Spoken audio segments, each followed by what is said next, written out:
Assalamualaikum warahmatullahi wabarakatuh. Alhamdulillahirabbil alamin wassalatu wassalamu ala asyrofil anbiya'i wal mursalin sayyidina maulana Muhammad wa ala alihi wa ashabihi ajmain amma ba'du. Baik, pada kesempatan ini kami akan menyampaikan refleksi kita untuk tahun 2022. Baik, saya akan mulai potret ini dari APBN kita. Kita akan mulai dari APBN. Kenapa saya memulai dari APBN? Karena memang bisa dikatakan APBN ini adalah etalase kita, etalase dari Indonesia dari aspek ekonomi. Dengan membaca APBN, maka kita akan tahu banyak hal berkenaan dengan kinerja ekonomi kita, gitu ya. Baik, penerimaan negara di tahun 2022 ini masih belum audit BPK, ya, karena memang ini masih bulan Januari. Itu 2.600 sekian triliun. Ya, kemudian ada belanja negara 3.091 triliun, sehingga defisit kita 464 triliun. Jadi memang dan nanti kita akan lihat bahwa memang ternyata APBN kita setiap tahun itu selalu mengalami defisit, ya, bukan hanya tahun 2022 saja. Saya mencatat dari sejak tahun 70-an ya, sampai dengan 2022 APBN memang selalu mengalami defisit dan belum pernah kita melihat APBN ini mengalami surplus. Gitu. Ya, berikutnya ternyata dari penerimaan 2.626 triliun ini 1.717 triliunnya adalah penerimaan pajak. Artinya kita ingin katakan bahwa sumber utama penerimaan negara kita masih pajak. Ya, 65% lebih penerimaan negara kita dari pajak. Ini realisasi 2022. Kemudian PNBP penerimaan negara bukan pajak itu 588 triliun, yang di dalamnya itu ada penerimaan dari sumber daya alam. Ya, bukan hanya PNBP ini bukan hanya sumber daya alam, ada penerimaan lainnya, tetapi memang dominannya di dalam PNBP ini adalah sumber daya alam. Ya, artinya kita anggaplah misalnya 500 triliunnya adalah penerimaan sumber daya alam. Nah, sehingga dari sini kita bisa lihat bahwa penerimaan SDA kita terhadap penerimaan negara yaitu hanya sekitar 25%, lebih kurang begitu. Nah, ada pembiayaan utang. Artinya memang tahun 2022 negara kita berhutang lagi. Ya, berhutang lagi sebesar 688 triliun. Ya, dan setiap tahun ya, selalu ada penambahan hutang. Ya. Sehingga jumlah hutang kita ini data November 2022 7.554,3 triliun. Ini data hutang kita bulan November. Nah, dari sini kita bisa baca bahwa saya ingin sampaikan di sini bahwa pajak ternyata masih menjadi sumber utama penerimaan negara, sementara penerimaan sumber daya alam masih sangat kecil. Padahal Indonesia adalah negeri yang kaya akan sumber daya alam. Hutang masih menjadi solusi utama atas defisit APBN. 3 poin ini yang saya sampaikan dari apa yang ada di dalam APBN kita. Next. Nah, ini historis APBN kita dari tahun 2007 sampai 2021. Dari sini kita bisa melihat bahwa ternyata persentase penerimaan perpajakan terhadap penerimaan negara itu di angka selalu di atas 60%. Ya, yang paling tinggi di tahun 2017 dan 2018 itu sampai angka 80%, 82%. Sementara penerimaan SDA itu masih sangat kecil. Coba lihat. Paling tinggi di tahun 2008 22%. Yang paling kecil penerimaan SDA ini di tahun 2016 4,17%. Di tahun 2021 7,43%. Ini menunjukkan bahwa sekali lagi pajak masih menjadi sumber utama penerimaan negara. Sehingga kalau kita bicara pajak berarti bicara pembebanan ya, beban ekonomi masyarakat. Oke lah, katakanlah pajak yang besar, misalnya ada pajak perusahaan. Tapi sekali lagi perusahaan ketika dikenakan pajak, maka dia akan membebankan biaya pajak itu kepada produk yang akan dijual. Sehingga pada akhirnya yang akan mendapatkan beban dari pajak ini kembali lagi kepada masyarakat, kembali lagi kepada rakyat. Bunga hutang, ya, tahun 2022 ini diperkirakan pemerintah harus berhutang 441 triliun. Ini nilai ini lebih besar daripada subsidi yang diberikan pemerintah dalam subsidi energi, ya, kesehatan dan sebagainya. Yang 441 triliun.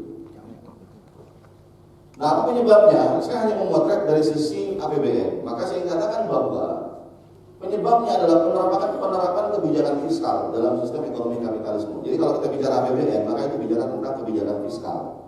Kenapa saya tidak memotret tentang pertumbuhan? Tadi disampaikan dalam highlight video, pertumbuhan ekonomi kita 5% lebih. Kenapa ini tidak kita katakan sebuah prestasi? Karena pertumbuhan ekonomi belum tentu berbanding lurus dengan peningkatan kesejahteraan rakyat. Sebab pertumbuhan ekonomi dihitung dengan cara menghitung produk domestik bruto, produksi dalam negeri kita pada tahun ini dikurangi dengan tahun sebelumnya, dibagi pada tahun dibagi penerimaan produk domestik bruto pada tahun ini dibandingkan dengan tahun sebelumnya dibandingkan dengan tahun saat ini dibagi dengan tahun saat ini tahun sebelumnya dikali dengan 100%. Nah, artinya apa? Yang dihitung dari pertumbuhan ekonomi ini adalah produksi. Produksi domestik kita. Ini menghitungnya dari aspek itu. Jadi bukan melihat dari seberapa banyak rakyat kita yang hidupnya sejahtera dan seberapa banyak yang miskin. Tidak dilihat dari pendapatan per kapita setiap individu. Ya.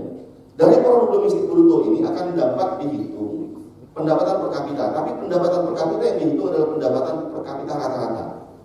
Misalnya PDB kita berapa? PDB kita sekian, ini dibagi dengan jumlah penduduk, maka dapatlah nanti pendapatan per kapita ya, per penduduk. Artinya apa?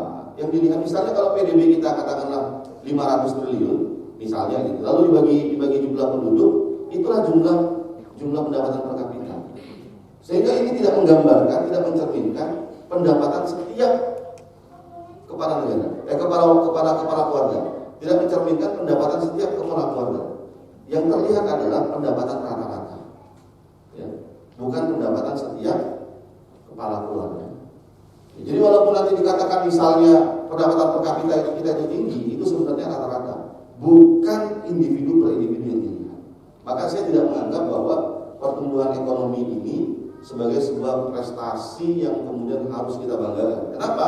Karena itu tidak mencerminkan tingkat kesejahteraan masyarakat, tingkat kesejahteraan rakyat. Nah, dengan pola ini pada akhirnya wajar kalau kemudian dengan penerapan kebijakan fiskal yang seperti ini, di mana pajak menjadi sumber utama penerimaan negara, ya, kemudian SDA-nya sedikit, sehingga dari pajak kita tidak mencukupi untuk membiayai belanja negara, maka mau tidak mau solusinya adalah dengan menaikkan pajak atau menambah hutang atau mencabut subsidi agar tidak defisit semakin besar. Maka kenaikan BBM di tahun 2002 kemarin itu sebenarnya pertama dalam rangka untuk mengurangi defisit APBN yang semakin besar.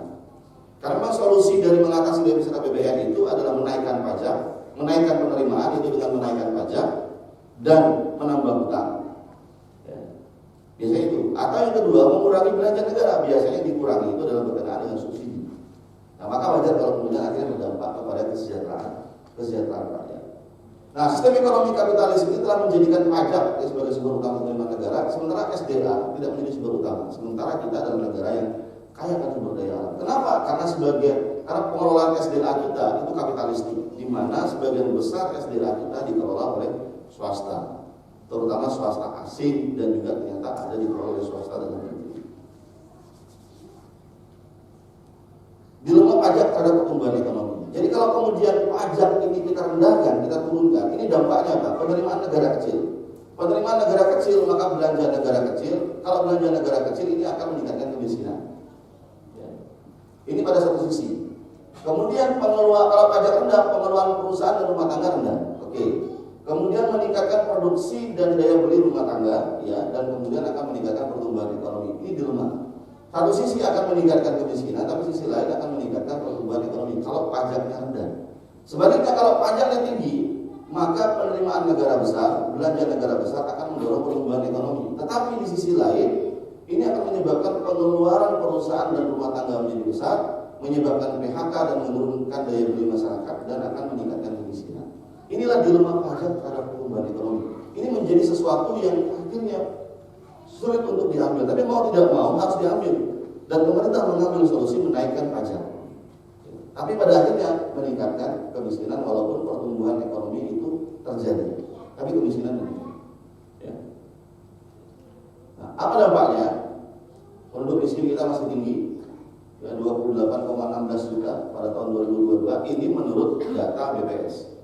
Dan standarnya itu sangat rendah untuk mengukur kemiskinan kita. Kalau mengikuti standar Bank Dunia, hampir setengahnya penduduk Indonesia ini miskin. Ya, kalau menurut data World Bank. Artinya ada perbedaan standar perbedaan standar mengenai tingkat kesejahteraan. Kesenjangan ekonomi semakin lebar. Gini rasio kita itu 0,38%. Gini rasio itu adalah rasio untuk mengukur tingkat kesenjangan. Semakin rendah gini rasio berarti tingkat kesenjangannya semakin kecil. Semakin besar gini rasio maka tingkat kesenjangan semakin lebar. Di angka 0,3 berarti ini tingkat kesenjangan cukup lebar. Kekayaan pejabat kita 1 tahun yang lalu, ya, ini meningkat ternyata. Meningkat pejabat kita. Ada Tahir, ya, anggota Watim Pres. Total kayaknya 8,7 triliun. Sandiaga Uno 3,8 triliun. Ya, dan seterusnya. Ya, kenaikan pejabat negara. Ya. Harta kekayaan Pak Jokowi, ya, ini naik 8,8 miliar. Pak Luhut 47,7 sekian miliar dan seterusnya. Ini ternyata selama pandemi kekayaan pejabat mengalami kenaikan, kan aneh, gitu ya. Makin banyak ya daftar perusahaan yang mem-PHK karyawannya, tadi juga sudah disampaikan dalam video kita, ya. Kemudian Jiwasraya kolaps, ya, BPJS sama keaman ternyata juga Pak, defisit BPJS kesehatan tembus 28 triliun. Jadi inilah kalau pola pengelolaan kesehatan kita itu menggunakan pola seperti asuransi. Jadi BPJS kan hakikatnya asuransi, ya.